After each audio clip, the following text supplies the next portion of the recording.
Olá pessoal, tudo bem? Espero que estejam todos bem. Vamos para mais uma aula no nosso cursinho Antonieta de Barros. Então, a aula de hoje será sobre leis ponderais.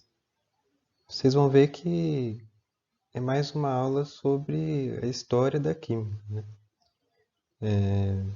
São experimentos antigos que alguns cientistas, lá nos primórdios da química, desenvolveram e eles constataram algumas regularidades, né, entre esses experimentos, e isso fez com que eles desenvolvessem leis, né, regras que valem até hoje.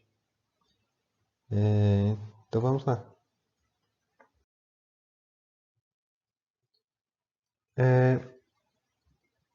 Primeiro uma afirmação, né? Todas as combinações químicas, seja entre sólidos, líquidos ou gases, obedecem a leis relativas às suas massas.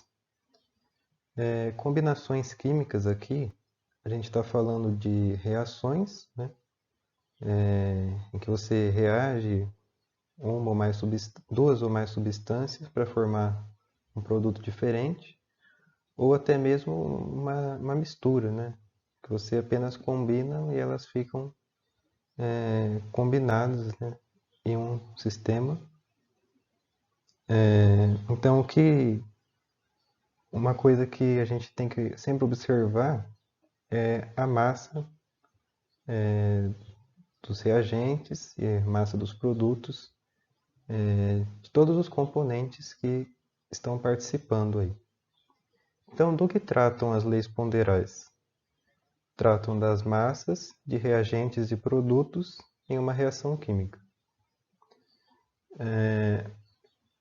As leis ponderais são a lei de Lavoisier, da conservação das massas, a lei de Proust, que é as proporções constantes, e a lei de Dalton, das proporções múltiplas.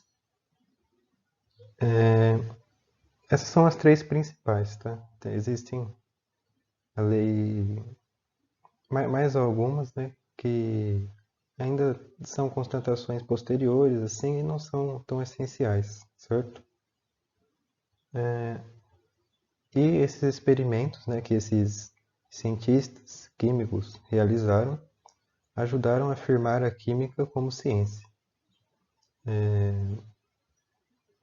Porque a ciência se baseia em constatações, né, em método empírico, que faz um experimento, né, e prova-se as leis da natureza. Então, eles conseguiram provar algumas leis, né, algumas regras. Então, a primeira delas, a lei de Lavoisier, da conservação das massas. Em 1774, o francês Antoine Laurent Lavoisier fez experimentos em que preocupava-se em medir a massa total dos componentes de um sistema, antes e após uma transformação química. Uma transformação, então, a gente está falando de uma reação, ok? O Lavoisier fez alguns experimentos em um sistema fechado, né? Que não é aberto para a atmosfera. Então, ele media a massa dos reagentes, né? De cada reagente, dava uma massa total e colocava eles para reagir. Aí, ao final da reação, né? Ele media novamente a massa dos produtos agora e ele notava que não havia variação. A massa inicial era igual à massa final. Então, ele enunciou, né? Em uma reação química num sistema fechado, a massa total das substâncias antes da transformação química é igual à massa total após a transformação. E aí que vem aquela famosa frase, né?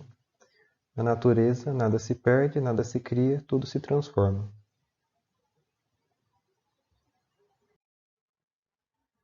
Então, esquematicamente, né? A mais B, que são os reagentes, misturados vão reagir dando C mais D, que são os produtos.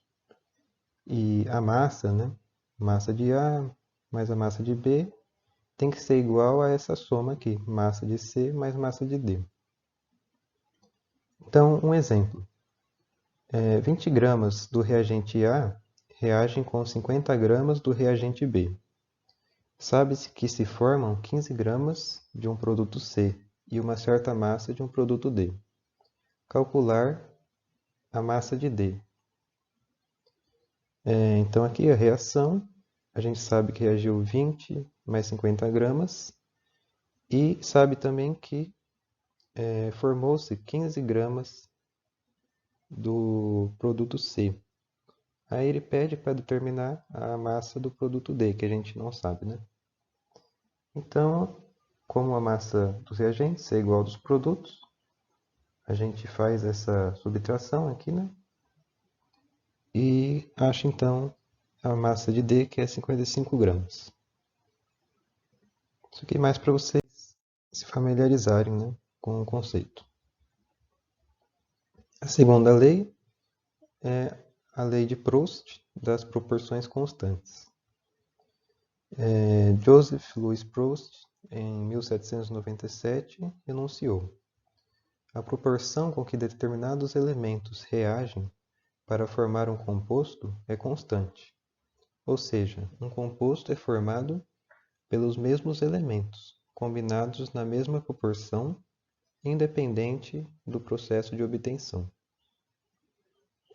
Proust observou, vamos continuar lendo aqui, né? Ele fez experimentos de eletrólise da água de diferentes fontes. Ele pegou a água do rio, a água do lago, da chuva, que era o que estava disponível lá para ele, né? E ele fez experimentos de eletrólise. Eletrólise, não sei se vocês se lembram, é quando a gente coloca dois eletrodos, né, um polo positivo e um negativo, e faz passar corrente elétrica pela água, né, na presença de um sal, né, senão ela não conduz eletricidade. Então é preciso ser adicionado um sal também. E essa corrente elétrica vai fazer com que os íons, formem-se íons, né? A molécula de água se separe em íons hidrogênio e íons oxigênio, certo? Então ele separava a molécula de água, né, em seus elementos. Então ele observou que, se ele utilizasse 90 gramas de água, obtinha 10 gramas de hidrogênio e 80 gramas de oxigênio. Aí uma massa bem menor, né? 9 gramas de água. 10 vezes menor, né? Então ele obteve 1 grama de hidrogênio e 8 gramas de oxigênio. Aqui a gente anota, né? Uma proporção mesmo anteriormente, né? E depois da eletrólise. E aqui, usando 27 gramas de água, que é 3 vezes 9, né? Ele obtinha 3 gramas de hidrogênio e 24 gramas de oxigênio, também 3 vezes, né, desses produtos. Então é sempre uma proporção.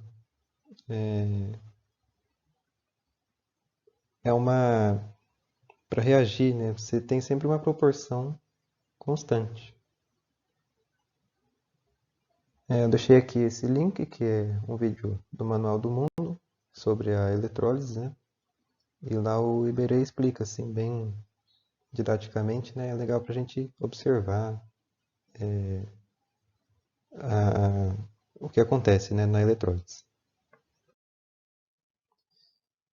Então conclui-se que a massa de hidrogênio sobre a massa do oxigênio, né? Aqui a gente está falando do elemento, né? Hidrogênio e oxigênio. Aí a gente faz uma relação, era 10 por 80 no primeiro caso, 3 por 24, né? E se a gente simplificar, dá 1 oitavo, né? Então é uma relação que informa para a gente assim, a proporção, quanto que reage, né? É uma proporção em massa. É 1 de hidrogênio para 8 de oxigênio. Então, quais as consequências, né, com a lei de Proust, né? O que pode ser, qual a utilidade, né? A composição centesimal das substâncias, a sua porcentagem em massa. É possível, então, calcular a porcentagem em massa de cada elemento em uma substância. Então, no caso da água, temos 90 gramas de água, que fornecem 10 gramas de hidrogênio e 80 gramas de oxigênio. Portanto, a água é composta de... Então, 90 gramas de água é a massa total, né? 100%. E 10 gramas de hidrogênio, quantos por cento dessa massa, né? Que vai ser? Fazendo aqui dá 11,11% em massa de hidrogênio. E aqui é a mesma coisa para o oxigênio. 80 gramas será 88,88% da massa total da água, né? Que corresponde a oxigênio, certo? E também outra consequência foi o cálculo estequiométrico. Um exemplo aqui, então, né? O sal de cozinha é formado por cloro e sódio, né? Que é o cloreto de sódio. Na proporção 71 por 46 em massa. Calcule a massa de cloro contida numa quantidade de sal que contém 23 gramas de sódio. E aqui a segunda, calcule a massa de sódio contida numa quantidade de sal que contém 14,2 gramas de cloro. A proporção constante, segundo a lei de Proust, é a massa do cloro sobre a massa do sódio, né? Que aqui ele já deu, era 71 por 46, né? Essa proporção. Então, a gente faz aqui anteriormente, né? A massa de cloro sobre... Assim, no primeiro experimento, a massa de cloro sobre a massa de sódio, né? A gente já sabe a massa de sódio, que é 23, e a gente sabe também que a proporção é essa, 71 para 46. Então, igualando isso, a gente obtém a massa de cloro, que deu aqui 35,5 gramas. E no segundo caso, a gente sabe a massa do cloro e não sabe a de sódio, né? Fazendo a proporção cloro sobre sódio, a gente sabe que a proporção é essa, né? E a gente obtém então a massa do sódio, certo? Sabendo a proporção em massa e sabendo uma das massas, a gente conta a outra que falta.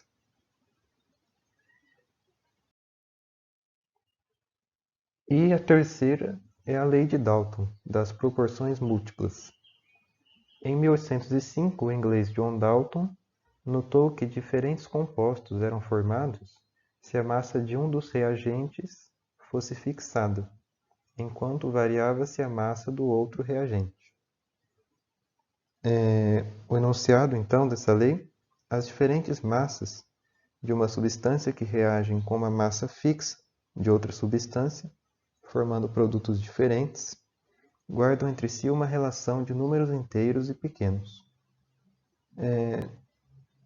Dalton observou, então, que determinadas substâncias, né, ele fixava a massa de um dos reagentes. Só que a do outro reagente ele variava. Primeiro reagia assim, fixou um, reage com um pouquinho desse, né?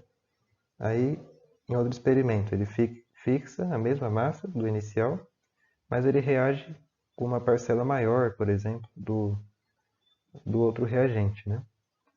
Então, aqui é a verificação experimental, né? Observe o par de equações a seguir. Reagindo enxofre com oxigênio, né? os dois aqui com 32 gramas. Formou-se o anidrido sulfuroso. Atualmente a gente já conhece a fórmula dele, né? Que é o SO2, também chamado aí dióxido de enxofre, né? Mas naquele tempo a química estava começando, eles mal tinham a tabela periódica ainda, e essas fórmulas, né? As fórmulas das substâncias, né? Eles ainda não conheciam assim, com detalhes, né? Estavam desenvolvendo isso ainda. Então, mas ele conhecia o anidrido sulfuroso, certo?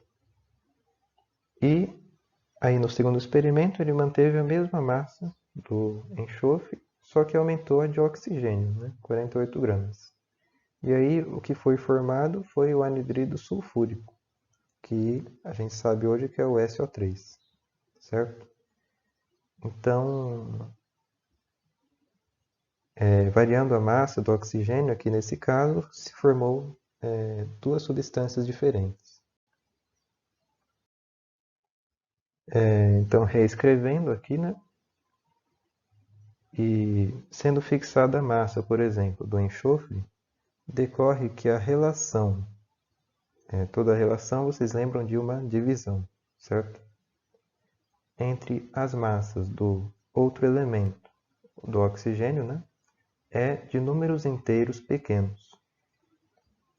Então, dividindo as massas do oxigênio, né, que a gente variou, né, 32 por 48.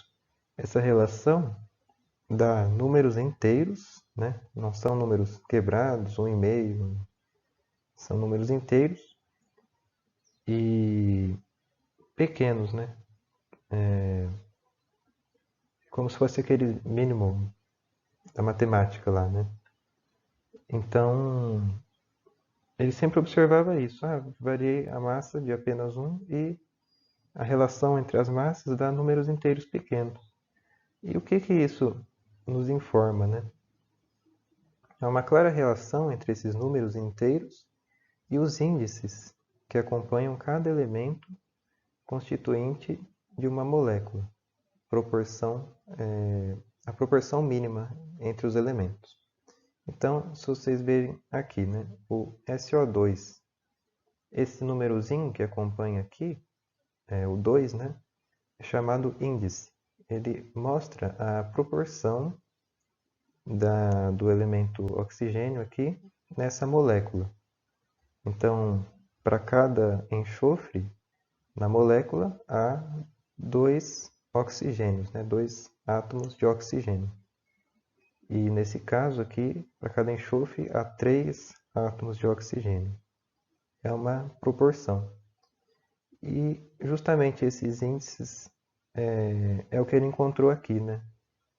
Esse 2 aqui representa o 2 do sulfuroso, né?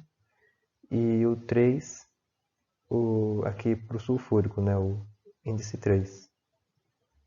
Ele encontrou a proporção mínima, né? Nessas moléculas. E tudo relacionado à massa, né? E um exemplo é verificar a lei de Dalton com as seguintes experiências. Na primeira experiência, 54 gramas de pentóxido de nitrogênio decompõe-se, dando 14 gramas de nitrogênio e 40 gramas de oxigênio. E na segunda experiência, 76 gramas de trióxido de nitrogênio decompõe-se, dando 28 gramas de nitrogênio e 48 gramas de oxigênio. Então, uma tabelinha aqui, né? Resumindo, na primeira experiência, 14 gramas de nitrogênio e 40 de oxigênio. Na segunda, formou-se 28 de nitrogênio e 48 de oxigênio. Então, a lei de Dalton, né? A gente fixa a massa de um dos reagentes, não importa, pode ser tanto o nitrogênio quanto o oxigênio, ok? Não importa. Então a gente fixa uma massa e observa a variação, né, a relação das massas do outro elemento, né? Então, por exemplo, se a gente fixar a massa do nitrogênio em 28 gramas, no segundo caso já está em 28 gramas aqui, né? E no primeiro caso a gente dobra as massas, né? Então aqui 80 gramas de oxigênio, certo? A gente apenas multiplicou por 2 aqui para deixar igual a massa de nitrogênio. Aí a gente faz a relação entre as massas de oxigênio, que é, portanto, 80 gramas por 48, né? Que dá 5 terços. Esse resultado mostra, então, que é uma relação de números inteiros, né? 5 e 3, e são números inteiros pequenos, não tem como dividir mais, né? Já está no mínimo número inteiro aqui. Então, observe-se a lei de Dalton para essas substâncias. E, novamente, aquilo que eu tinha comentado, né? O 5 aqui corresponde na molécula lá, né? Pentóxido. É o N2O5, acho que é isso. Então, pentóxido, né? Há 5 átomos de oxigênio nessa molécula. E o 3 também, trióxido, há 3 átomos de oxigênio. Então, são essas relações, né? Esses cientistas, eles começaram a observar, há sempre uma relação em massa, né? E é daí que se desenvolveu as fórmulas dos compostos químicos, né? E foi se descobrindo todas essas similaridades, né, entre as substâncias e desenvolveu-se a química que conhecemos hoje. Beleza, então, pessoal? Essa foi a aula de hoje, bem curtinha. Vocês podem me chamar no e-mail, né, se tiverem dúvidas, comentar lá no vídeo. Os plantões a gente vai passar para vocês logo quando que vão ser, né? E no Google Classroom também, se quiserem comentar lá qualquer dúvida, qualquer sugestão, sinta-se à vontade para tirar as dúvidas. Eu vinha fazendo até então exercícios, né, em vídeo, que eu selecionava alguns e depois resolvia. Dessa vez eu vou passar em PDF para vocês alguns exercícios para que vocês tentem fazer e se quiserem me entregar também, fica a critério, certo? Mas seria legal que vocês entregassem assim para eu acompanhar, né?